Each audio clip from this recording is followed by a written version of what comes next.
Okay, y'all. So I'm gonna do a few quotes, just a few quotes, because there's some quotes in here that actually caught my eye on this book, Sunshine State.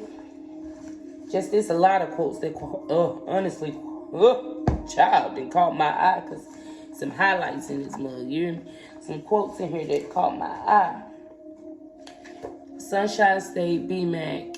You hear me? This is the second book. The first one, I really don't want to show y'all because it's real raggedy. I really went through it. I really went through it. Her name is BMack, though. That one really raggedy. You hear me? That's because I wanted to prepare myself for this book, the second book. Because when I tell y'all, there's so many quotes in here that I highlighted. Now, first of all, she started off explaining why, you know, the kids, she made the kids so emotional and pop out, and it's just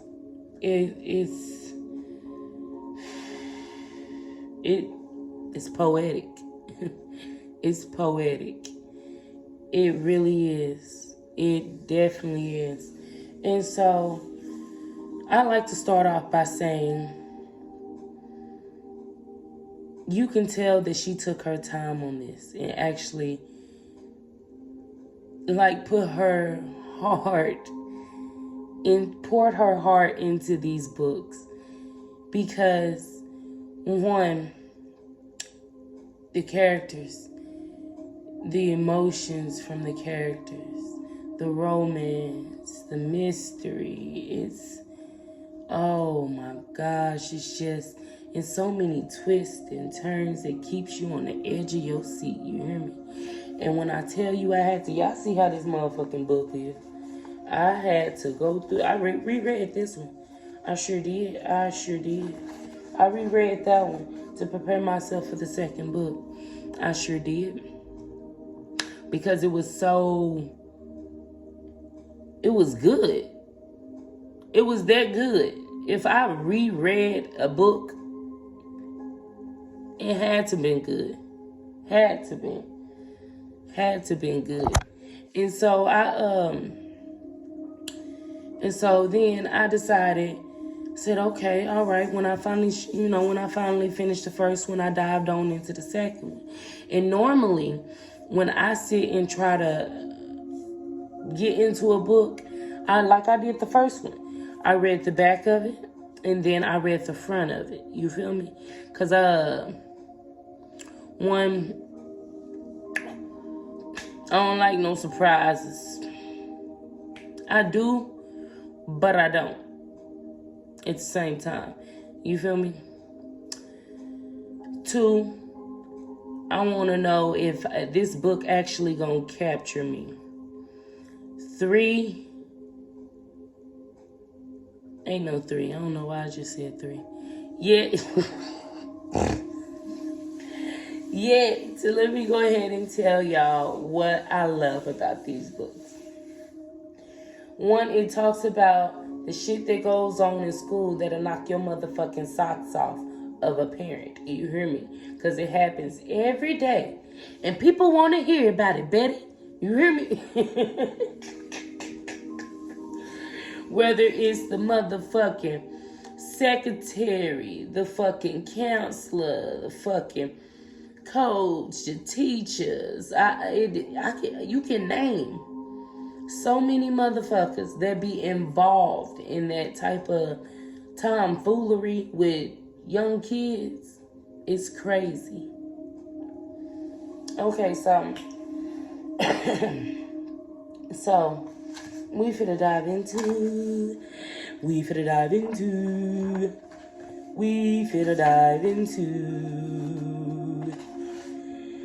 and this what caught me.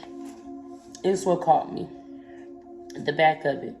It says, most of the books you read in the future probably come from her dreams. Have fun, dive in the imagination of BMack. You saw me write it up there. Was this book your dream? But we gonna figure it out. We all gonna figure it out together, motherfucker. Motherfucker. I'm his favorite motherfucker. Look, I play too much. No, but for real. For real though. It talks about how school makes kids feel so isolated and like they ain't got no choices, they ain't got no say so or anything, and that's not what school's supposed to be teaching kids. Cause I teach my baby, she got her own voice. She know when I'm playing and she know when I'm serious. Yet she has her own voice. So it teaches them that, that they dismiss when the bell ring. They shit when you say shit. They piss when you say piss. Sometimes sleep if you're young enough. And that's what the first page is talking about.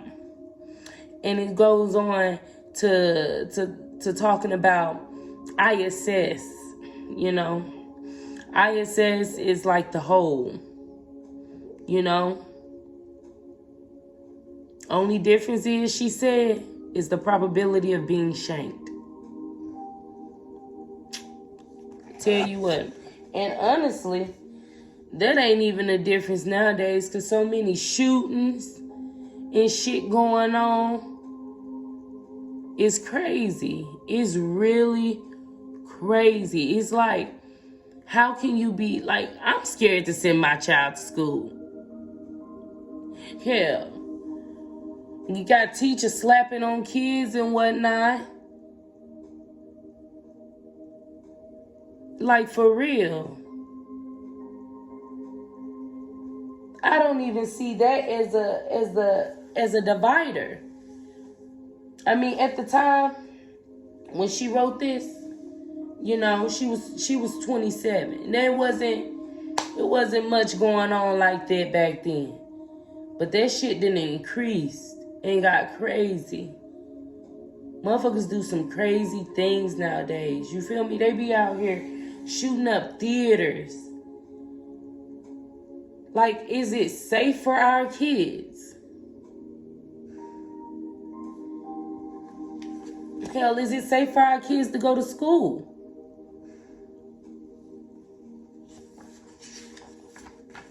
Okay. And you can tell that the author was actually dealing with anxiety/depression the way she wrote throughout the book. You feel me? And you can tell the way she wrote throughout the book that it was drastically changing too. So she was actually typing her feelings. That's how I feel anyways. And check out this. So the feeling of nervousness you get when something bad is about to happen. Your palms become moist. Your mind starts racing. Your anxiety is through the roof.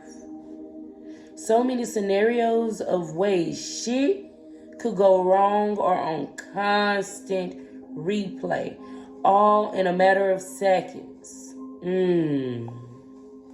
My stars. If that didn't take me back to when I first broke somebody's heart, I tell you what. And yeah, I said broke somebody's heart. I'm sorry.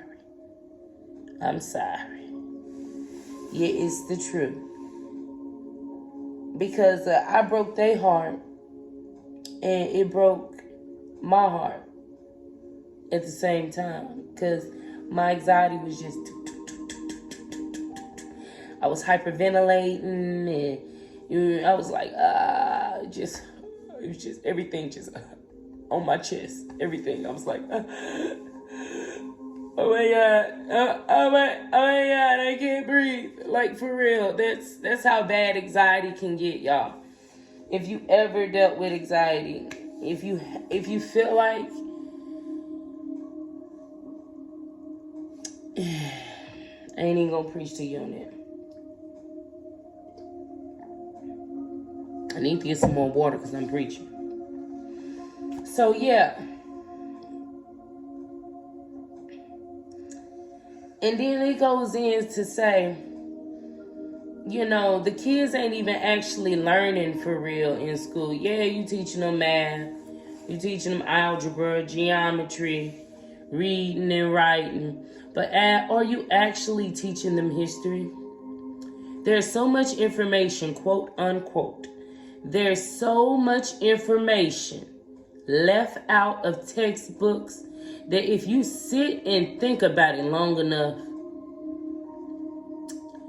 you start to feel like you purposely being lied to.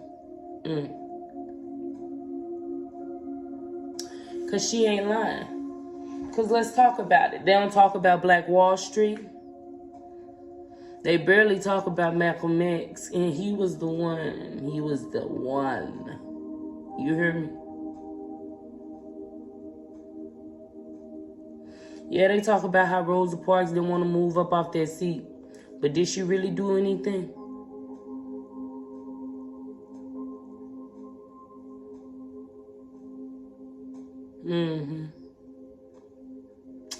Okay. Yeah, I'm not going to get all the way down into our black education that is being left out of textbooks. Because who gives a fuck how long Rome stood? Let's talk about the Egyptians.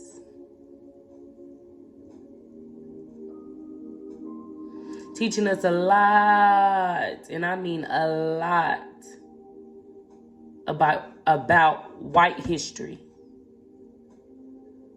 What about the black history?